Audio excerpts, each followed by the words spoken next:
Hey, I'm Steven with Kirby Woodworking. In this video, I'll show you how I made this Manitoba maple bench with custom steel legs and Bloodwood bow ties.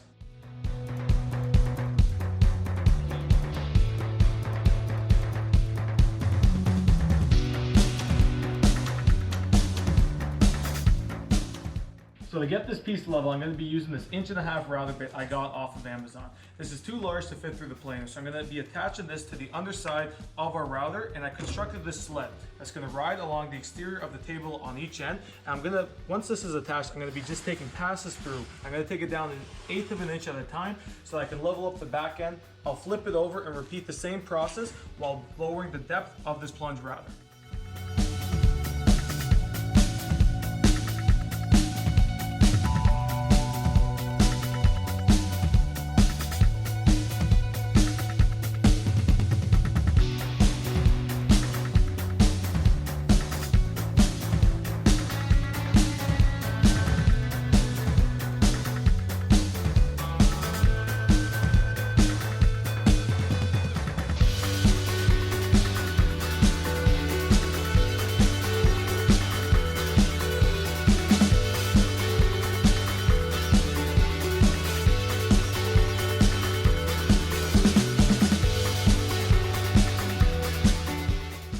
After I'm done planing with the router, I'm going to have individual small sections of line, so I'm going to take it over to the stroke sander using a 60 grit sandpaper. I'm going to make it a smooth surface so I can get an idea of the grains I'm going to have throughout this piece.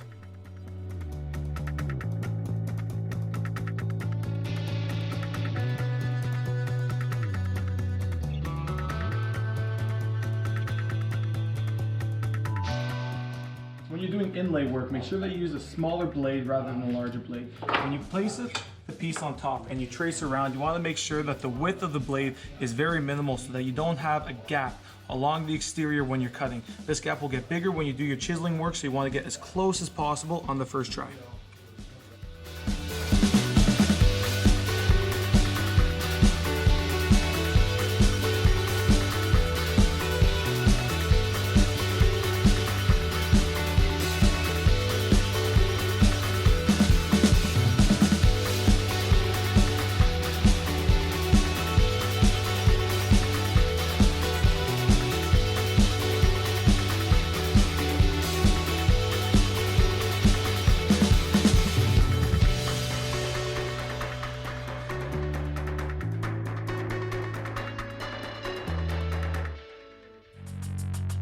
Once I'm done tracing out the bow tie locations, I'm going to be using a router, and I'm going to set the gauge to be 1/4 inch in depth. Now I want to make sure that the lines I drew earlier, I stay within 1/8 of an inch.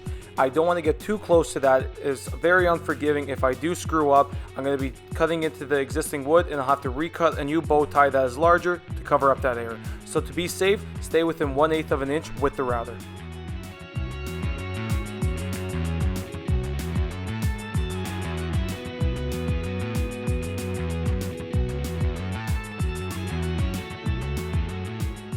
Once I'm done chiseling out the shape so that the bow tie fits in there very snugly, I'm going to be using some white glue to adhere the two together. Now, for the white glue, I'm going to put some on the Manitoba maple slab along with the Bloodwood to make sure I don't have any crevices or places where there is no glue. As an added measure, I'm going to mix up some Bloodwood sawdust with some of that white glue, and it's going to create a paste that will blend in perfectly with the Bloodwood. I'm going to take a quick pass around the exterior of the Bloodwood. Worst case scenario, while I'm hammering in, if I do somehow deform the Manitoba maple surrounding it, this is going to cover it up and make a nice clean transition between the bow tie and the slab. Because the bow tie is a really good sandable material, instead of taking it down with a planer, I'm just going to take it over to the stroke sander and take a quick pass through to make it flat with the rest of the slab. Similar to my previous projects, when I'm using a palm sander, I'm going to start at 60 grit and work my way up to 220 grit for this piece. Every single time before I switch to sandpaper, I'm going to scratch a pencil line across the entire surface, and I'll continue to sand until I can no longer see that pencil line. It's going to help to be a good indication that I have a nice clean sand across the entire surface, so there's no parts that I miss, and I would only realize these parts once I put the finish on. Now for the finish, I'm going to be using a paintbrush in the crevices before I switch to my Bondo scraper to get a nice thin set across the entire face. I'm going to do the back side first. I'm going to let it dry for 10 minutes before I buff off the excess material. Then I'm going to flip this piece around and I'm going to be doing the front face secondary. Reason I do the back face first is if there is any error when I flip it over and I have any smudging occurring, I would rather have it on the back end than the visible front end.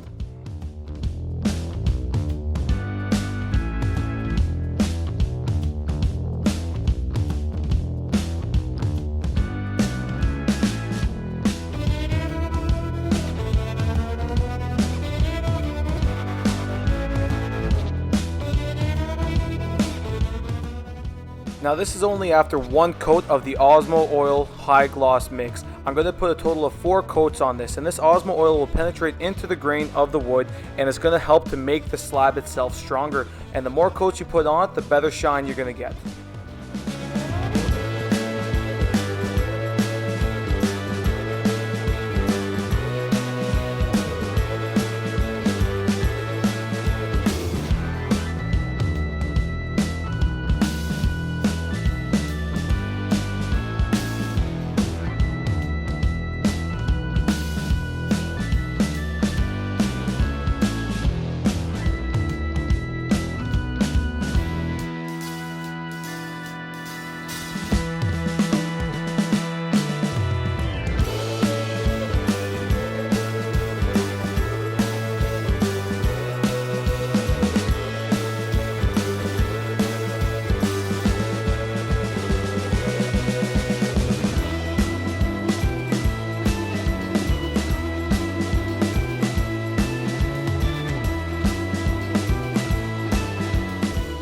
Once I'm done placing the 4 coats on the bench top, I'm going to switch my attention towards the legs. Now for the legs, I'm going to start off by using angle iron on the underside of the bench slab to connect to 2x1 square tubes.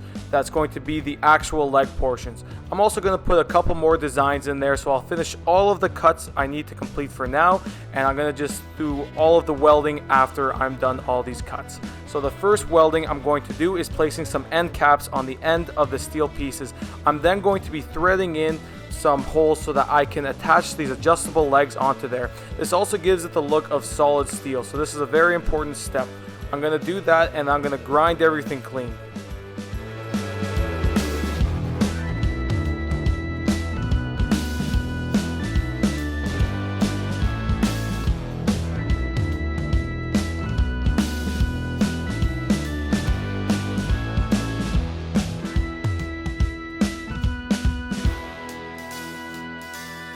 After grinding, you're going to expose some of the existing holes from the previous weld that you didn't recognize earlier. So take one final pass through with the welder just to patch up those holes, do a final grinding, and then you're going to have a nice clean weld that's seamless when you do the final painting. Now that I'm done that, I'm going to be attaching the leg portions onto the angle iron piece that I will later on attach to the underside of the bench. In the previous video, I showed you how I made this welding table, and it is a lifesaver when it comes to welding. I can now just place it flat on the table, and I can do minor adjustments with my hand even while I'm doing the weld, while the weld is still hot, so that I can quickly do any adjustments if I find any errors. Previously, I would have to clamp everything together, and if there was any skewing or any minor adjustments, I wouldn't be able to accomplish it, and it would be a very difficult step. Now you can start to see how I'm incorporating my own specialty design into the standard legs that I had previously welded together.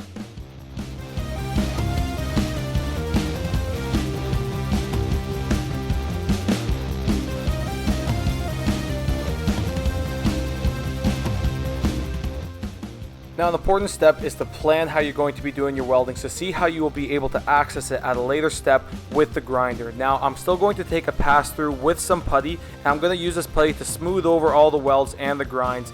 Now that I'm going to be painting it black, you're not going to notice the difference between it, but you'll still have that solid steel feel to it.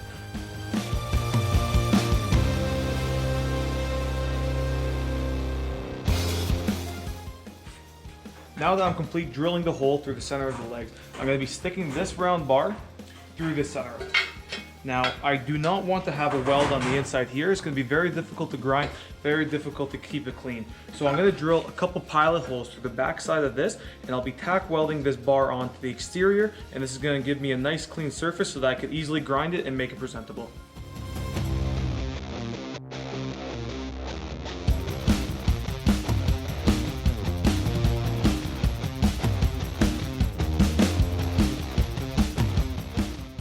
Now steel will sand the exact same that wood sands. It's just going to take you a little bit longer and you're going to go through some more sanding pads. I'm going to take the steel and I'm going to sand everything up to 120 grit sandpaper so I have a nice clean surface before I put the primer coat.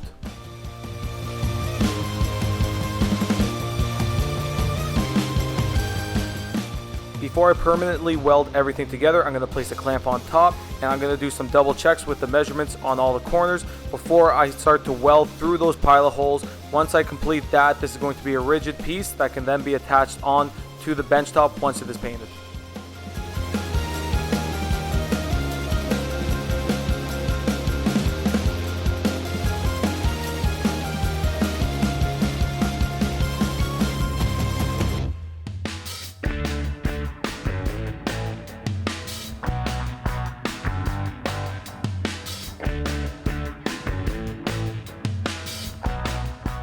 The red primer I'm using is specific for steel and it helps to resist corrosion. I'm going to place a coat across the entire piece.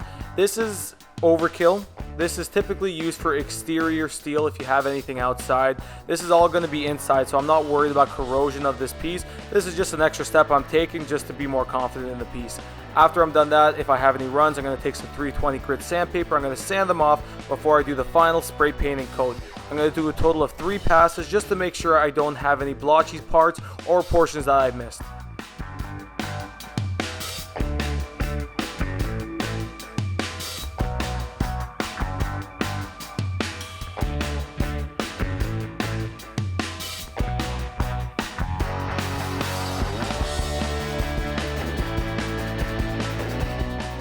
Now before I fasten the 2 pieces, I'm going to use the Osmo Oil Cleaner. I'm just going to take a couple passes through the top. This bench was sitting for approximately a week while I was working on the legs, so I just wanted to clean it up before I attached the legs on, just so I could see and make sure that there was no issues with there that would be easier to fix if they were separated from the 2.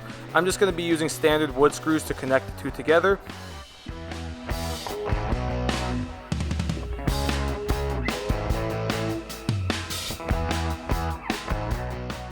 Earlier I mentioned how we are going to put end caps on the end of the legs, so you can see the step now. I'm going to drill a hole and I'm going to be using a hand threading machine. You find a threading machine that has the exact same threads as the adjustable feet that you're going to put on there, and you're going to use some tapping oil to assist you that you can easily go through the steel piece.